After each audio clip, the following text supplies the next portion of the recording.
All right, let's dive right in. Today, we're talking about how you can get real, powerful self-control over your emotional life. Think of it like this. You're learning to drive your own car. Instead of being thrown around in the back seat, you're the one with your hands on the wheel, deciding exactly where you're going to go. So let's start with a really important question, and I want you to be honest with yourself. Are you the driver, or are you the passenger in your own life? Are you consciously choosing your direction, your reactions, your destination? Or do you kind of feel like you're just along for the ride, going wherever your emotions take you? Let's really break this down. The driver, they're proactive. They're in control. They choose the direction. The passenger, though, they're reactive.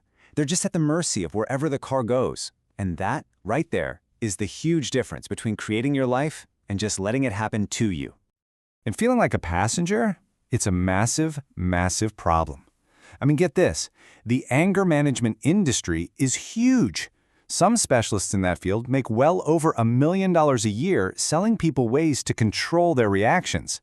That just goes to show how many of us feel like we're not in control, and it creates this huge market for a solution. So how do we get back in the driver's seat? Well, it all starts with understanding the engine. We're going to look at this really powerful model called the THR framework. It explains exactly how our emotions get built and how they lead to the results we see in our lives.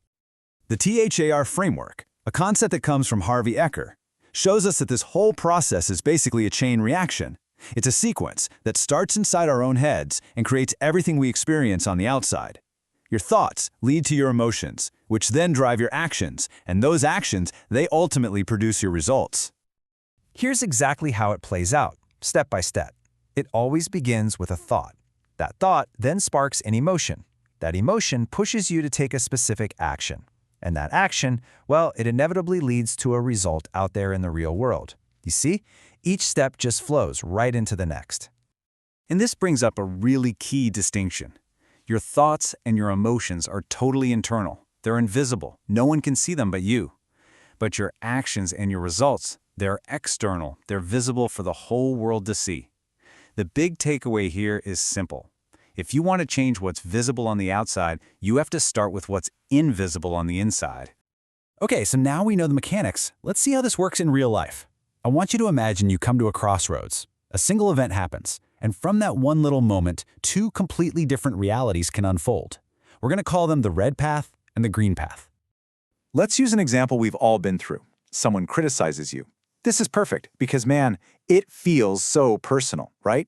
But here's the crucial insight. The event itself is actually neutral. It's just words. What really truly matters is the path you choose to go down after those words are spoken. So first, let's go down the red path. This is the automatic reactive route. The thought that pops into your head is, they think they're better than me. That immediately triggers feelings of disrespect, of anger. Your action? Your muscles get tight, you start yelling back, you argue. And the result? A totally pointless conflict and a damaged relationship. Everybody feels bad. But wait, let's rewind and try the green path. Same exact event, but a totally different thought. You know what? They're probably saying this because they care about me. All of a sudden, the emotion isn't anger, it's gratitude. Your action becomes, hey, thank you. Can you tell me more about that? And the result? You actually learn something new, and you make your connection with that person even stronger. The contrast here could not be more clear. The red path, it just leads to stress, arguments, high blood pressure. The green path leads to personal growth and better relationships. It's the exact same event, but two wildly different outcomes, and it was all decided by that very first thought. So if that first thought is so incredibly powerful, how do we choose the green path instead of just automatically going down the red one?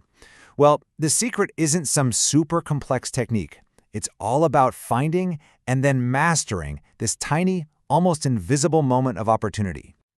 For most of us, most of the time, life looks like this. An event happens and boom, an automatic reaction follows. It feels instantaneous, like there's no space between the two. Someone cuts you off in traffic and you're just instantly angry. There's no choice in there at all. But the truth is, there is a space. It's called the gap. This is the moment between the event and your response. It's a brief little window where you can hit pause, stop that automatic reaction in its tracks, and consciously choose a better one. And how long is this gap? It's tiny. We're not talking about needing 10 minutes to go meditate somewhere. We're talking about 1, maybe 2 seconds. That's it. It's just enough time to take a single deep breath and choose your thought before that old programming kicks in. And this is exactly why the gap is where all your power lives. It's the pause that lets you shift from being that reactive passenger to being a proactive driver. Mastering this tiny little moment is the absolute key to mastering your entire emotional world. This isn't just some clever mind trick. Using the gap to choose the green path, it's actually part of a much bigger, more fundamental choice about what you truly value in your life. Just think about it. We waste so much of our energy trying to control things that we absolutely cannot control. Other people, what's happening in the world, external events. The reality is, the only thing you ever truly have control over is your own interpretation, that initial thought you choose in the gap. That's where all your power is. This really boils the choice down to its absolute essence. In that 1 second, what are you really choosing? When you take the green path, you are fundamentally choosing peace. When you just default to the red path, you're choosing drama.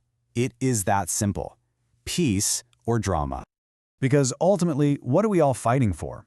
Is it just to be right in some silly argument? Or is it for this, peace of mind? As the source material puts it, it's everything. It is way more important than happiness or money. It is the ultimate prize. And you get it by consciously choosing the thoughts that create it. So, the next time something happens, a criticism, a setback, a frustration, and you feel that automatic reaction bubbling up, remember the gap. You've got 1 second, 1 breath. You can take the red path of drama or the green path of peace. In that 1 second, what will you choose?